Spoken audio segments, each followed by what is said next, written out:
हम लोग इस वीडियो में फिजिक्स यानी भौतिक विज्ञान के पहले चैप्टर प्रकाश का प्रवर्तन का अध्ययन करेंगे।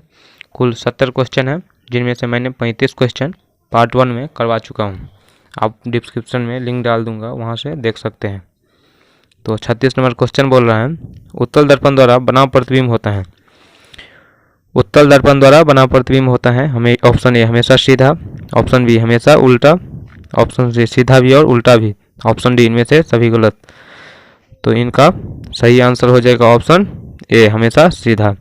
उत्तल दर्पण द्वारा बना प्रतिबिंब हमेशा सीधा होता है। अवतल दर्पण में आवर्धित काल्पनिक प्रतिबिंब बनाने के लिए वस्तु को कहाँ रखा जाता है? तो क्या बोल रहा है, अवतल दर्पण में आवर्धित काल्पनिक प्रतिबिंब बनाने के लिए वस्तु को कहाँ रखा जाता है? ऑप्शन ए फोकस पर, ऑप्शन बी फोकस के अंदर, ऑप्शन सी वक्ता केंद्र पर, ऑप्शन डी वक्ता केंद्र और फोकस के बीच। तो ऑप्शन बी फोकस के अंदर। तो 37 का सही आंसर हो जाएगा फोकस के अंदर। अगला नंबर क्वेश्चन, एक गोलीय दर्पण द्वारा बने प्रतिबिंब का आवर्धन ऋणात्मक हो तो प्राप्त प्रतिबिंब क्या बोला है? एक गोलीय दर्पण द्वारा बने प्रतिबिंब का आवर्धन ऋणात्मक हो तो प्राप्त प्रतिबिंब ऑप्शन ए हमेशा उल्टा, ऑप्शन बी हमेशा सीधा होगा, ऑप्शन सी सीधा भी हो सकता है और उल्टा भी, इनमें से गलत। तो 38 का आंसर सही आंसर हो जाएगा ऑप्शन ए उल्टा होगा। साइड मिरर के रूप में उपयोग होता है, साइड मिरर के रूप में उपयोग होता है उत्तल लेंस, अवतल लेंस, दोनों, इनमें से कोई नहीं। तो इनका सही आंसर हो जाएगा उत्तल लेंस। साइड मिरर में उपयोग किया जाता है उत्तल लेंस। सोलर कुकर में व्यवहार किया जाता है, सोलर कुकर में व्यवहार किया जाता है अवतल दर्पण का, उत्तल दर्पण का, समतल दर्पण का या प्रावैलिक दर्पण का। इनका सही आंसर हो जाएगा अवतल दर्पण का। तो 40 का ऑप्शन ए सही हो जाएगा। अगला नंबर क्वेश्चन, सर्चलाइट का परावर्तक सतह होता है, सर्चलाइट का परावर्तक सतह होता है ऑप्शन ए उत्तल, ऑप्शन बी अवतल, ऑप्शन सी समतल या ऑप्शन डी उत्तल और अवतल। तो इसका सही आंसर हो जाएगा अवतल। तो ऑप्शन बी, 41 का बी नंबर ऑप्शन। अगला नंबर क्वेश्चन, प्रकाश की किरणें गमन करती हैं, प्रकाश की किरणें गमन करती हैं सीधी रेखा में, टेढ़ी रेखा में, किसी भी दिशा में या उपरोक्त सभी। तो इनका सही आंसर हो जाएगा सीधी रेखा में। तो 42 का ऑप्शन ए। अगला नंबर क्वेश्चन, प्रकाश की तरंग उदाहरण है, प्रकाश तरंग के उदाहरण है ध्वनि तरंग, विद्युत चुंबकीय तरंग, परावैगनी तरंग या पराश्रव्य तरंग। इनका सही आंसर हो जाएगा विद्युत चुंबकीय तरंग। तो ऑप्शन बी। काल्पनिक प्रतिबिंब हमेशा होता है, काल्पनिक प्रतिबिंब हमेशा होगा ऑप्शन ए हमेशा सीधा, ऑप्शन बी औंधा होता है, ऑप्शन सी उल्टा या ऑप्शन डी तिरछा। तो इसका सही आंसर हो जाएगा ऑप्शन ए, 44 का ऑप्शन ए। अगला नंबर क्वेश्चन, समतल दर्पण में प्रतिबिंब का आवर्धन होता है, समतल दर्पण में प्रतिबिंब का आवर्धन होता है 1 से कम, 1 से ज्यादा, 1 के बराबर या 0। इनका सही आंसर हो जाएगा 1 के बराबर, 45 का ऑप्शन सी। उत्तल दर्पण में परावर्तक सतह पर लंबवत गिरती किरणें को फोकस पर क्या बोलना है? उत्तल दर्पण में परावर्तक सतह की किरणें फोकस पर ऑप्शन ए अभिसारित होती हैं, अपसारित होता है, समांतर हो जाती हैं या अपसारित होती हैं। इनका सही आंसर हो जाएगा ऑप्शन डी, अपसारित होती हैं, अपसारित होती लगती हैं। गोलीय दर्पण में परावर्तन के नियम का पालन, गोलीय दर्पण में परावर्तन के नियम का पालन ऑप्शन ए नहीं होता है, ऑप्शन बी होता है, ऑप्शन सी दर्पण की प्रकृति के अनुसार होता है या ऑप्शन डी वहाँ विसर्जित परावर्तन होता है। तो 47 का सही आंसर हो जाएगा ऑप्शन बी होता है। गोलीय दर्पण में परावर्तन के नियम का पालन होता है। गोलीय दर्पण में दूरियों को सदा किस के सापेक्ष मापते हैं? क्या बोल रहे हैं? गोलीय दर्पण में दूरियों को सदा किस के सापेक्ष में मापते हैं? तो ऑप्शन ए ध्रुव के, ऑप्शन बी फोकस के, या ऑप्शन सी वक्ता केंद्र के, या ऑप्शन डी किसी भी नियुक्त बिंदु से, नियत बिंदु से। तो 48 का सही आंसर हो जाएगा ऑप्शन ए ध्रुव से। गोलीय दर्पण में दूरियों को सदा किस के सापेक्ष मापते हैं? तो ध्रुव के। तो अगला नंबर क्वेश्चन हो जाएगा, अनंत पर स्थित किसी बिंब का प्रतिबिंब अवतल दर्पण के फोकस पर बनता है, तो उसका आवर्धन क्या होगा? ऑप्शन ए m बराबर 0, option B m1, option C m greater than 1, या m बराबर 1। तो 49 का सही आंसर हो जाएगा ऑप्शन ए m बराबर 0।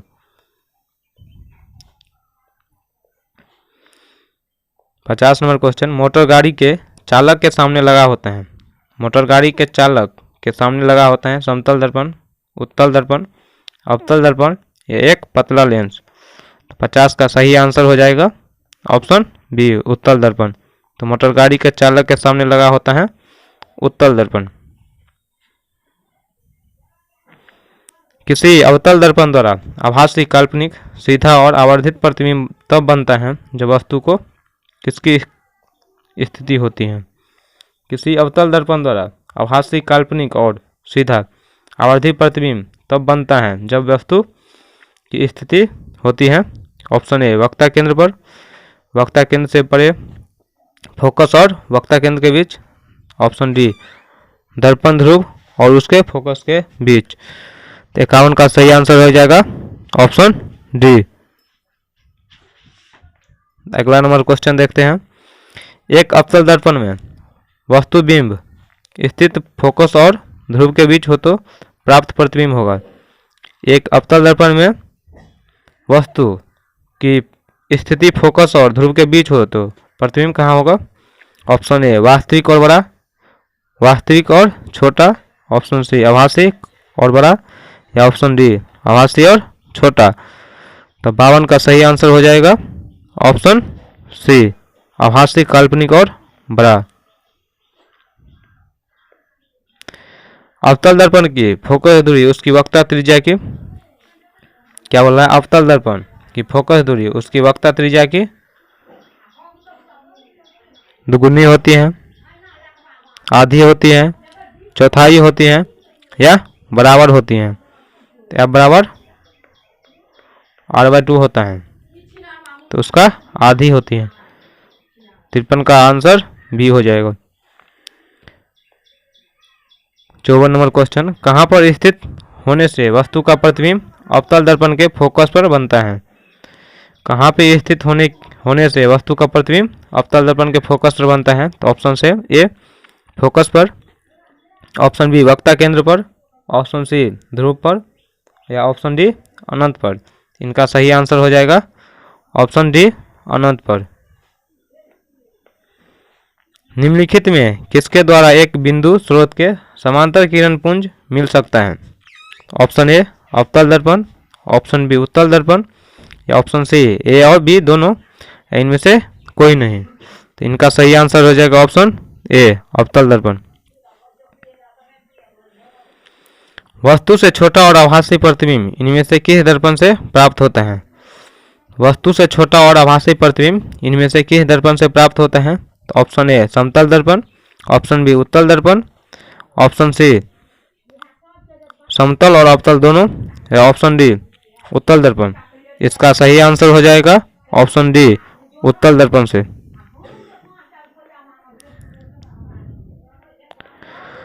निम्नलिखित में किस दर्पण द्वारा किसी वस्तु का आभासी प्रतिबिंब प्राप्त किया जा सकता है?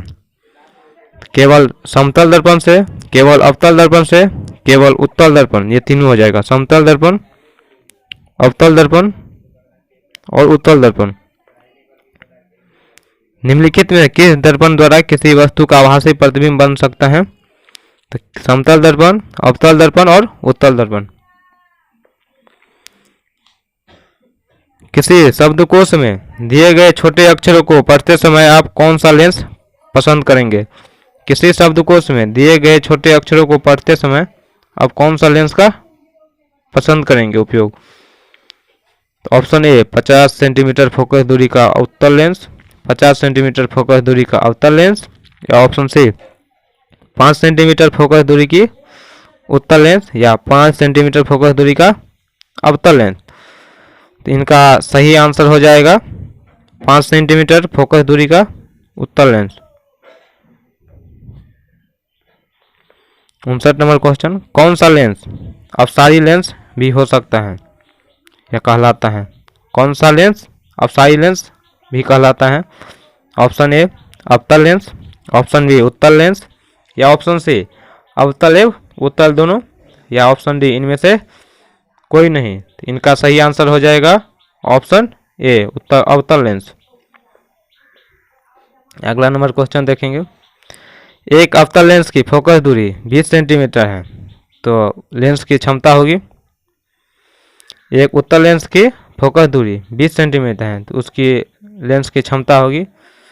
आप ध्यान रखिएगा इनका डायोप्टर 5 डायोप्टर होता है।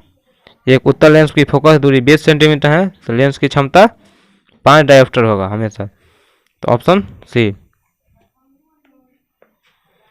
लेंस में मुख्य फोकस की संख्या कितनी होती है? क्या बोल रहा है? लेंस में मुख्य फोकस की संख्या कितनी होती है? 2, ऑप्शन बी 1, ऑप्शन सी 3, या ऑप्शन डी इनमें से कोई नहीं। तो इनका सही आंसर हो जाएगा ऑप्शन ए 2। तो लेंस में मुख्य फोकस की संख्या कितनी होती है? तो 2 होती है। अगला नंबर क्वेश्चन देखेंगे, प्रकाश के अपवर्तन के कितने नियम हैं?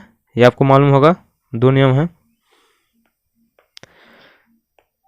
किस लेंस के द्वारा सिर्फ काल्पनिक प्रतिबिंब बनता है?